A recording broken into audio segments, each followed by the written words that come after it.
आज मैं आपको मिस्र में मिलने वाली मम्मी के बारे में बताने जा रहा हूँ। मम्मी कैसे बनाया जाता था और इसके बारे में ऐसी ऐसी जानकारियाँ दूंगा जो आप शायद ही जानते होंगे। अक्सर आप मिस्र में, जो कि अब इजिप्ट के नाम से जाना जाता है, वहाँ मम्मी मिलने की खबरें सुनते रहते हैं। इसे सुनकर आपके मन में भी यह प्रश्न उठता होगा कि आखिर ये मम्मी क्या होती है और इसे कैसे बनाया जाता होगा। तो आइए जानते हैं इसके बारे में सारी जानकारी। सबसे पहले मैं आपको बता दूं कि मम्मी शब्द अरबी भाषा से लिया गया है, जिसका मतलब होता है मृत शरीर। प्राचीन मिस्र के लोग पुनर्जन्म में विश्वास रखते थे। उनका मानना था कि मृत व्यक्ति के शरीर को संभाल कर रखा जाना चाहिए ताकि वह अगले जन्म में उसे पा सके। आपको जानकर हैरानी होगी कि आज भी मिस्र में मम्मी बनाई जाती है।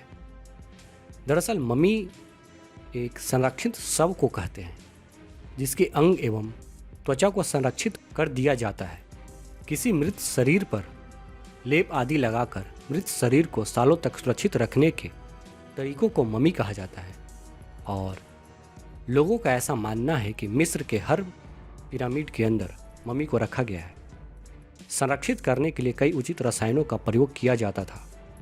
वर्तमान में जो सबसे पुरानी मम्मी ज्ञात है वह 6000 वर्ष पुरानी मम्मी है, जो सन 1936 में मिली थी। जैसा कि आप जानते हैं कि मौत के बाद शरीर गलने और सड़ने लगता है।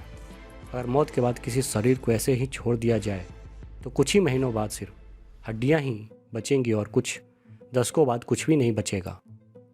मिस्रवासियों का मानना था कि जब वे मर जाएंगे तो वे दूसरी दुनिया की यात्रा करेंगे, जहां वे एक नया जीवन पाएंगे। जब वे जीवित थे तो उन्हें उन सभी चीज़ों की आवश्यकता होगी जो उनके परिवार वालों ने इस्तेमाल की थी, इसलिए उनके परिवार उन चीज़ों को अपनी कब्र में रख देंगे। इसलिए वहाँ के जानकार लोगों ने मम्मी बनाने का प्रक्रिया का खोज किया। पिरामिडों में लाशों को रखने से पहले उन्हें मम्मी में तब्दील किया जाता था और फिर उन्हें पिरामिड में दफना दिया जाता था। मिस्र में प्राचीन काल से लोगों ने मम्मी बनाने की प्रक्रिया शुरू कर दी और प्राचीन काल से शुरू हुई ये प्रक्रिया आज तक जारी है। तो अब जानते हैं कि आखिर मम्मी कैसे बनाया जाता था। एक मृत शरीर को पूरी तरीके से मम्मी बनाने में कम से कम 70 दिन लग जाते थे और मम्मी को बनाने के लिए धर्मगुरु और पुरोहित के साथ विशेषज्ञ भी होते थे। मम्मी बनाने की विधि और प्रक्रिया को मम्मीकरण कहा जाता है। पहले मृत शरीर को धोया जाता था और शुद्ध किया जाता था। फिर शरीर के कई महत्वपूर्ण हिस्सों को बाहर निकाल दिया जाता था, यहाँ तक कि दिमाग को भी, लेकिन हृदय यानी दिल को नहीं निकाला जाता था। मिस्रवासियों का मानना था कि हृदय बुद्धि और भावना का केंद्र होता है।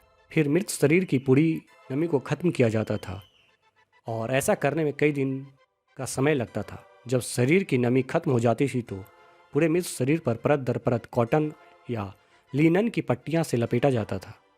जब पूरे शरीर पर पट्टी लपेट ली जाती थी तो शरीर के आकार से मिलते जुलते लकड़ी के ताबूत तैयार किए जाते थे और फिर इन ताबूतों को रंगा जाता था। और यह सब पूरा हो जाता था तब धर्मगुरु के मतानुसार इस पर धार्मिक वाक्य आदि लिख दिया जाता था और एक धार्मिक समारोह करके चबूतरे पर सम्मान के साथ रख दिया जाता था। मिस्रवासियों ने अपने शरीर को ठीक से संरक्षित करने के लिए बड़ी मात्रा में धन का भुगतान किया। मम्मी के रूप में शरीर को सुरक्षित रखने की यह पूरी प्रक्रिया काफ़ी महंगी थी, इसलिए केवल अमीर लोग इस प्रक्रिया को अपनाते थे। गरीब लोग रेत में ही दफना दिए जाते थे। मिस्र के लोग मम्मी बनाने की इस विधि में इतने कुशल थे कि 4000 साल पहले बनाई गई मम्मी के त्वचा, बाल, पहचानने योग्य निशान जैसी विशेषताएं आज भी मौजूद हैं। ऐसा माना जाता है कि मिस्र में 10 लाख से ज़्यादा मम्मी हैं। ये है ज्ञान की बात यूट्यूब चैनल। अगर आप इसी तरह की ज्ञानवर्धक जानकारियाँ जानना चाहते हैं तो इस चैनल को सब्सक्राइब करें।